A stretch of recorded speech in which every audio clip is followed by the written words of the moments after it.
Good afternoon. This is JC, St. Louis's oldest living hippie.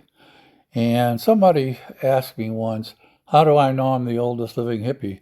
Because I'm 78 going on 120. That's how I know. Anyway, the Parnas report from Aaron Parnas, I get emails from him, and I wanted to bring you some of what happened to be in his afternoon report. And this is basically on Substack. But the first thing is, I'm sorry I'm making you sick by going on, is that Donald Trump has come out and publicly said that if the Democrats win the White House, not the White House, the House of Representatives and the Senate in the midterms, that he will surely be impeached. And he threatened, as it says here, he quickly walked back the idea of canceling the midterms, which he doesn't have the authority to do. But if he tries, there'll be a hell of a civil war going on before it's over. And if you move on down here, I want to go to Venezuela for a minute. Trump has said that Maduro and his wife, Celia Flores, were injured while fleeing U.S. forces during their capture in Caracas. And I do not know if the injuries were severe or not. There's nothing in here about the injuries. This is the first I've heard about it. And then it talks about the Venezuelan opposition leader. Her name is Maria Corina Machado. I don't know if Machado is pronounced right or not. And I really don't like her, and I'll tell you why. She won the Nobel Peace Prize for being the opposition in Venezuela. But as soon as Trump took out the current corrupt fascist leader, she immediately praised him and started trying to kiss up Trump's ass.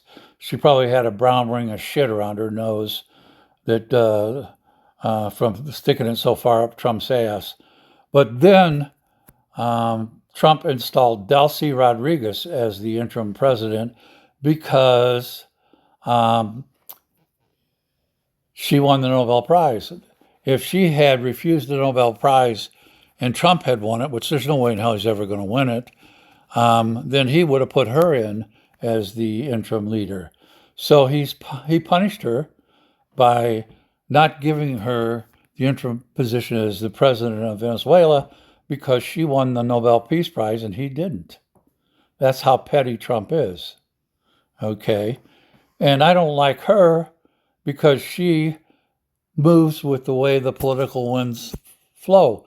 When she was the opposition leader, she hated Trump. She talked about him, didn't like Trump at all.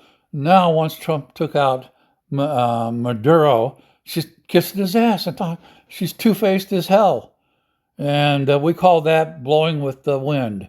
In whatever direction the wind's blowing, that's the direction that you shift politically. And so, either one minute you hate Trump because the wind is blowing against him. Next minute the wind's blowing with Trump and you love him. Okay? That comes from the old movie Casablanca with Humphrey Bogart. And talking about how the chief of police what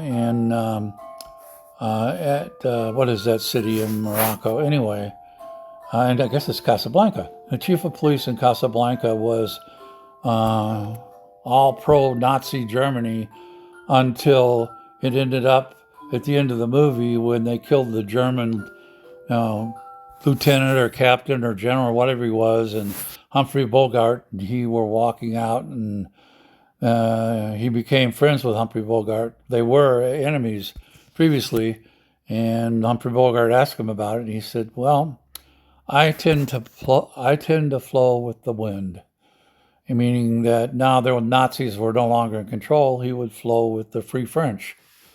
So that's the way this woman Machado is. She is two-faced, political, nobody, who happened to win the Nobel Peace Prize, which I'm thinking now they should take it away from her after she's shown this two-faced bullshit on it.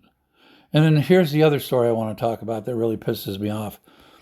One Hilton refused to let ICE agents have rooms. And the Hilton Corporation, which owns about 200 different brands, I don't know, there's 20 or 30 different brands that are all involved and all twisted together as Hilton something. Or it's a holding company that owns Hilton and owns all the other brands. I don't know. But what it did is Hilton took their brand off of the hotel, the Everpeak Hospitality hotel or inn, because they denied rooms to the ICE agents. And Trump was upset about it. Lakeville, Minneapolis, okay? And it was an independently owned Hampton Inn, which is part of Hilton. And so they took away their Hilton franchise. So now they're just independently owned hotel, I guess, which I'd take and I'd give Hilton the finger and say, if that's why you're going to be such a pussy company kowtowing to Donald Trump, then I don't want to be part of the Hilton brand. And that's what I'd tell them. So it's time to boycott Hilton brand hotels. And if you look it up on the internet, you'll find all the brands that Hilton has bought up, and Hilton has become a monopoly. It needs to be broken up.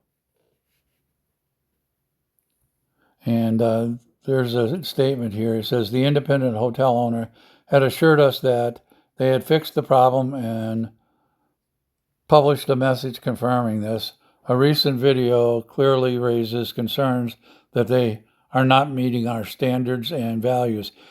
Well, if you're bowing to Donald Trump, Hilton, you don't have any standards and values. As such, we're taking immediate action to remove the hotel from our systems. Good. I'd say, fuck you, Hilton. Hilton is and has always been a welcoming place for all. Yeah, right. We are also, ICE officers should be welcome. Bullshit. Engaging with all of our franchises to reinforce the standards we hold them to across our system to help ensure this does not happen again. Fuck you, Hilton. Right now, if you can't see it, but I'm giving Hilton the finger. And today, if you may or may not know, is the 5-year anniversary of January 6th, the Capitol attack. And Trump is trying to change history so it looks like that this was not an attack on the Capitol. It was not an insurrection, which it really was, and it was a violent siege. But Trump, as it says here, is trying to recast a violent siege as a peaceful protest and legitimize false claims that 2020 election was stolen from him by Joe Biden. Or was, whatever. Anyway, that's bullshit. Donald Trump and the White House and all of the others who are trying to rewrite the history of January 6th are so full of shit, it's not funny. And if and when the Democrats ever get back in power, Congress, the Senate, or the presidency, they really need to go back and clarify what January 6th was. Donald Trump needs to be arrested and be put in jail for the traitor that he is. And I could think of even more drastic actions.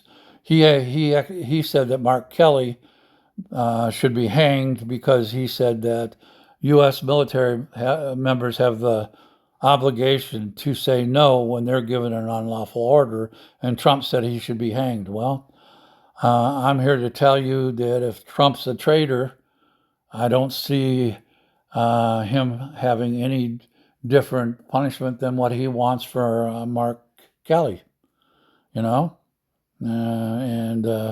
so I think that Trump is a traitor, and when he's out of office, he should be arrested, and whatever happens to him is great. Whatever it is, I hope it's the worst punishment they can think of for this asshole. And I'll tell you what I think. His worst punishment is to take away all his money. Gotta go. This is 10 minutes.